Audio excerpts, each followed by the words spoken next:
हाँ, hello. Hello बच्चों, MA final के छात्र, इतिहास के एमए फाइनल के छात्र। आपको आज हम सेकंड पेपर जो है एमए फाइनल का, इंस्टीट्यूट ऑफ मिडिवल इंडिया 1200 से 1750, जो रेगुलर छात्र हैं जिन्होंने यह सब्जेक्ट लिया है, इस सब्जेक्ट को लिया है, वे लोग इस पेपर को पढ़ेंगे। रेगुलर छात्र जो जिन्होंने इस सब्जेक्ट यानी कि इतिहास का मिडिवल भाग लिया है, मतलब अलग अलग है ना। कई प्राइवेट विद्यार्थी है वो प्राचीन भी लेते हैं, प्राचीन भारत का भी लेते हैं पार्ट। कई लोग, कई बच्चे जो होते हैं वो मध्यकालीन लेते हैं, तो कुछ आधुनिक लेते हैं। लेकिन ये रेगुलर छात्रों के लिए केवल यही पेपर है, इंस्टीट्यूट ऑफ मिडिवल इंडिया 1200 से 1750। अब जो हम बताएंगे कि दिल्ली सल्तनत जो है वो आपको पहले पढ़ना है। उसकी प्रकृति क्या थी, स्वभाव व्यवहार क्या था, सुल्तान कैसे थे, सुल्तान का राजत्व सिद्धांत क्या था, है ना। ये सारी चीज़ें हम इसमें पढ़ेंगे। तो सबसे पहले जो हम पढ़ेंगे, दिल्ली सल्तनत जो है उसकी जो स्थापना हुई थी 1206 में, और मध्यकालीन इतिहास में एक नवीन युग का आरंभ हुआ था। अभी तक जो शासन की बागडोर थी वो हमारे देश के जो राजपूत राजा थे उनके हाथों में थी। पहले जो थे बौद्ध काल भी आया, फिर हमने देखा ना, सबसे पहले वैदिक काल आया, उत्तर वैदिक काल आया, फिर बौद्ध काल आया, फिर राजपूत युग आया। इस तरह से प्रशासन जो है वो अलग अलग समय में अलग अलग शासकों के हाथ में आया था। तो 1206 में दिल्ली मुसलमानों ने जब भारत पर जो आक्रमण किया था, महमूद गजनवी के बाद फिर मोहम्मद गोरी आया था। और मोहम्मद गोरी ने जो है दिल्ली सल्तनत का जो है वो इसकी स्थापना जो है उसका श्रेय जाता है। वैसे तो उसका जो एक बहादुर सेना नायक था जिसका नाम था कुतुबुद्दीन ऐबक, आपने पढ़ा होगा, है ना। तो अब जो है 1206 ईस्वी में दिल्ली सल्तनत के उपरांत जो है मध्यकालीन इतिहास में एक नए युग की शुरुआत हुई थी। और उसके पहले जो बागडोर थी हमारे हिंदू राजाओं के साथ थी। और 1206 के बाद दिल्ली जो है, और दिल्ली जो है वो दिल्ली सल्तनत की राजधानी बन गई, जहाँ से शासन होने लगा था। वैसे भारत की पहले राजधानियाँ कई रही है, हमने अलग अलग युग में अलग अलग देखा है ना। पहले सब वो मगध भी हमने देखा, मगध का जो था उसका भी हमने देखा है, फिर कन्नौज देखा है हर्षवर्धन के समय में। फिर रियासतें अलग अलग थी तो उनका भी एक अलग वो था प्रशासन। तो इसी तरह से दिल्ली की जो दिल्ली सल्तनत की राजधानी दिल्ली ही थी, जहाँ से शासन और शासनीय केंद्रीय गतिविधियाँ होती रहती थी। नवीन शासक जो है, इससे क्या हुआ कि एक नवीन शासक वर्ग उत्पन्न हुआ जो विदेशी तत्वों को लेकर के आया था। नवीन शासक वर्ग जो है विदेशी, तो क्योंकि ये जो है तो दिल्ली सल्तनत में जो है तुर्की थे, तुर्की शासक भी थे, खिलजी शासक भी थे, तुगलक भी आए, तो इस तरह से सैयद भी आए, लोधी भी आए, तो अलग अलग थे। तो इस वजह से हमारे यहाँ पर जो है नए विदेशी शासन तत्व होने से मुस्लिम जो धर्म है उसको जो मान्यता दी गई थी, इस्लाम धर्म को, है ना। तो विदेशी तत्वों में से अनेक जैसे सुल्तान हुए थे उस समय, मोहम्मद गोरी जो है, इल्तुतमिश है ना। उसके बाद बलबन है, जलालुद्दीन फिरोज खलजी है, गयासुद्दीन तो अलाउद्दीन खिलजी है, गयासुद्दीन तुगलक है, मोहम्मद बिन तुगलक है, बहलोल लोदी है। ये सारे जो शासक थे वो मतलब सिंहासन पर बैठे बैठे थे और अपने अपने वंशों की स्थापना की थी, और उसमें विदेशी तत्वों और इस्लाम धर्म के सिद्धांतों को लागू करते हुए शासन चलाया था। धीरे धीरे शासन जो है मतलब चलाया था। धीरे धीरे जो शासन है उसमें आचार विचार व्यवहार प्रणाली राजनीतिक आदर्शों, इन सब में जो है भारतीय नरेशों से ज़्यादा विदेशी जो ये लोग आए थे उनमें मतलब भिन्नता नजर आई थी, है ना। शासक के पद में तो निरंतरता बनी रही, किंतु विशिष्ट अधिकारों जैसे खान पान है, रहन सहन है, क्रियाकलाप में अत्यधिक परिवर्तन दिखाई देने लगे थे, क्योंकि धर्म ही अलग था, है ना। तो इसके अतिरिक्त दिल्ली सल्तनत की स्थापना के साथ साथ धीरे धीरे जिस प्रकार से भारत में वर्ग संगठित हुआ, इससे पता चलता है कि सामंत वर्ग की निरंतरता में कदापि संदेह उत्पन्न नहीं होता है, किंतु परिवर्तन और गतिशीलता के चिन्ह अवश्य दिखाई देते हैं, है ना। मुस्लिम समाज का जो शासक वर्ग था, वो प्रमुख जो सुल्तान था, वो जो सम्राट होता था, वो सबसे सर्वे सर्वा होता था, परिवार का मुख्य सदस्य होता था। इसके अलावा तलवार धारण करने वाले सिपाही होते थे, अमीर होते थे, है ना। तो ये सारे जो अभिजातीय वर्ग होते थे, इनकी गणना और इस वर्ग को अहल ए सैफ कहते हैं, अहले सैफ या अहल ए सैफ कहते थे। पूर्व सल्तनत काल में हिंदू राजाओं की शक्ति छोटे छोटे राज्यों तक ही सीमित थी और कार्यक्षेत्र का अधिकार भी ऐसे ही था, किंतु सल्तनत की स्थापना के साथ साथ हिंदू राज्यों का विध्वंस हुआ था और उनके प्रदेश जो है वो धीरे धीरे सल्तनत साम्राज्य में मिला लिए गए थे। और इससे क्या हुआ कि सुल्तान का जो कार्यक्षेत्र है वो विस्तृत होता रहा और इसी भांति शासक की निरंकुशता, राजत्व आदर्श और सिद्धांतों में भी निरंतरता और परिवर्तनता के चिन्ह दिखाई देने लगे थे।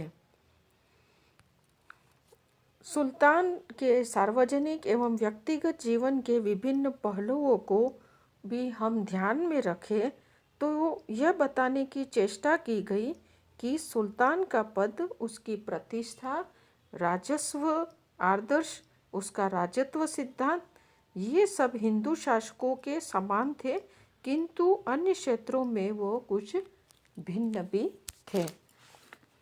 अहले सैफ में हमने जैसे कि बताया था कि सर्वे सर्वा जो होता है, प्रशासन का सर्वे सर्वा जो होता है वो सुल्तान होता है और सुल्तान का पद ईश्वर के समान होता है ना।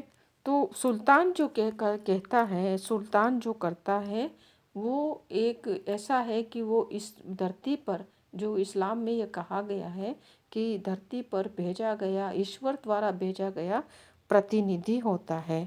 वो जो भी करता है वो जनता की भलाई के लिए ही करता है और जनता को उस आज्ञा का पालन करना चाहिए। किसकी? सुल्तान की आज्ञा का पालन करना चाहिए, क्योंकि सुल्तान जो है लोगों की, देश की रक्षा करता है, शत्रु आक्रमण से देश को बचाता है ना। इसलिए लोगों के जो आपसी झगड़े होते हैं उसको भी सुनता है। उसका न्याय जो है वो एक ऐसा न्याय है कि उसकी 60 वर्षों की जो इबादत और प्रार्थना अगर हम करते, उससे भी ज़्यादा श्रेष्ठ सुल्तान का न्याय है, ये बताया गया है। इसलिए सुल्तान के पद एवं प्रतिष्ठा जो है उसको हमेशा, उसका सम्मान हर व्यक्ति को करना चाहिए। ये इसके लिए दिल्ली सल्तनत के शासकों के लिए ये बात लागू होती है। और आगे जो है सुल्तान जो है, सुल्तान अब हम पढ़ेंगे सुल्तान क्या है।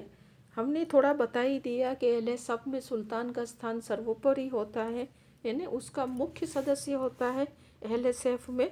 तो सैद्धांतिक रूप से भी सुल्तान उस समय क्या है कि दिल्ली सल्तनत के शासक जो थे वो निरंकुश हुआ करते थे।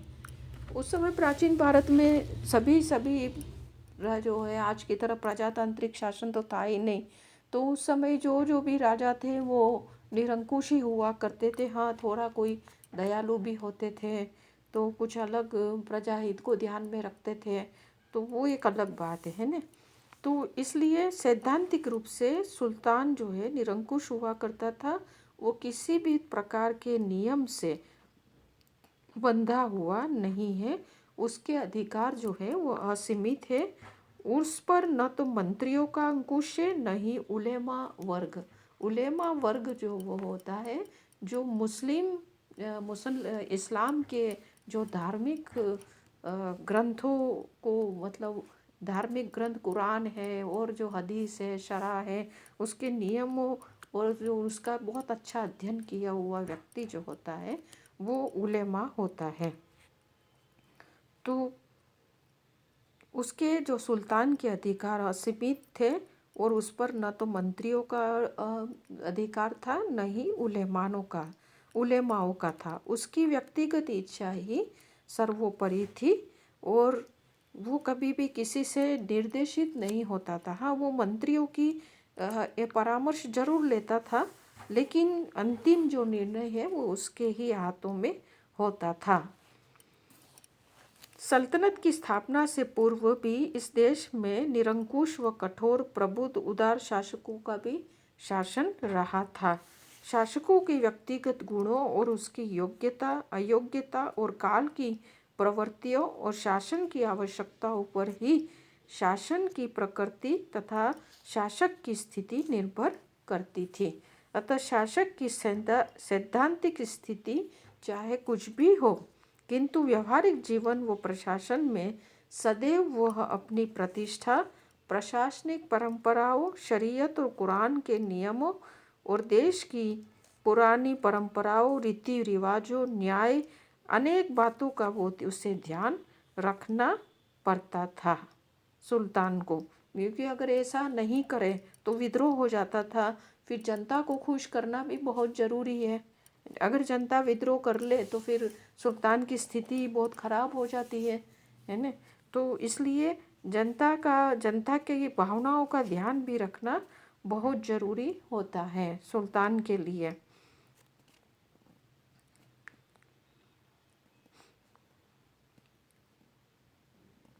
सुल्तान की जो वास्तविक जो है उसका जो कर्तव्य था, उसका उद्देश्य जो था, वैसे तो उसका उद्देश्य और ये कर्तव्य भी एक तरह से मान ले कि वो सल्तनत साम्राज्य की सीमाओं को बढ़ाना, बाहरी आक्रमण से देश की रक्षा करना, आंतरिक विद्रोहों का दमन करना, प्रशासनिक व्यवस्था को सुचारू रूप से चलाना। जैसे प्रशासन में बहुत सारे होते हैं, राज्य होते, एक बड़ा राज्य होता है तो राज्य में फिर तहसीलें होती है ना, और गांव होते हैं।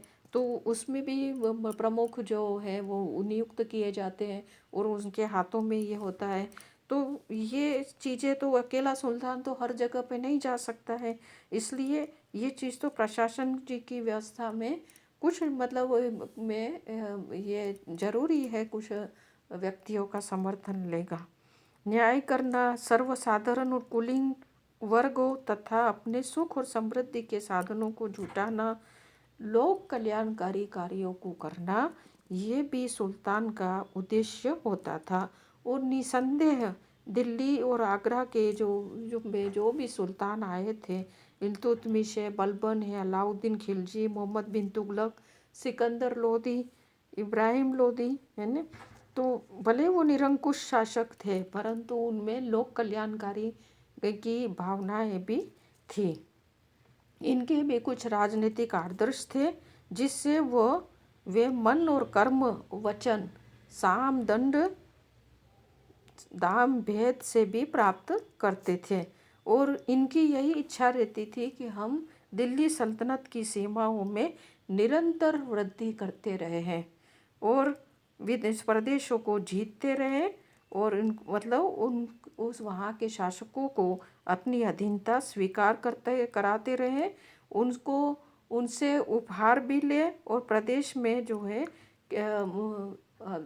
उनसे कर वगैरह भी ले, है ना, खिराज भी ले। तो इस तरह से मतलब ये इनका भी एक तरह से प्रशासन में ये सारे मूल्य को भी वो सम्मिलित करते थे। सुल्तान की गरिमा और पद की प्रतिष्ठा को वो निरंतर बढ़ाने और उसे बनाए रखने में भी रुचि रखते थे।